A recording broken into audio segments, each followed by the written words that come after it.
السلام عليكم ورحمة الله وبركاته. هي كم جرت وشامة ورزي أمانتي برا برو كنا جرينا كنا يرو تكو تكو يو جرينا كنا جيكم سكيسا نقل جنو تدقامو في عملينا متى ورجت شورا دبسو بربات مال جدا ملكائنا في كفاتي nama kamifu guyyaan borii har'aadha. Kanaaf socho'ii hojjedhu. Hojii kee keessatti dogongorri uumamuu danda'a.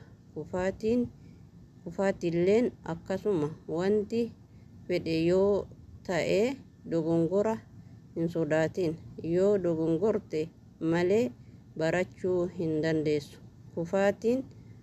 Kufaatii hin sodaatin. Kufii ka'i kufuu keetitti hin dhiphatin. Bu'aa jireenyaattu akkas jiraatamuun akkasitti hojjetama. Kufaatiin filannoo biraadha. Yoo abdii kutatte kufaatii filachuu kee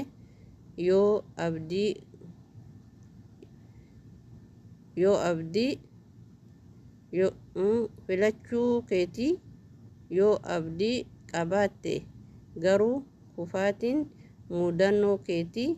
Mudannoo itti barattu kufuu kee gaariidha. Sababni isaa kufaatiin hiree si jajjabeessuu danda'a. Jireenyi akka muuziqaati. Muuziqaa moolediin isaa jedha. Takka ol ka'a, takka gadi bu'a. Giddugaleessa yeedalamu muuziqaa miidhaa fi hawwataadha. Jireenya dhala namaas akkasuma tola. Waa'ee maallaqaa hin yaadina. Maallaqni namoota hordofaa. Namoonni immoo mul'ata isaanii hordofu. Yoo mul'ata qabaatte wanti hundinuu yeroo isaa eeggatee ni dhaqqaba jedha. Dhugaadha yaadni yeroo tokko tokko yoo nutti dhagahamu yeroo rakkan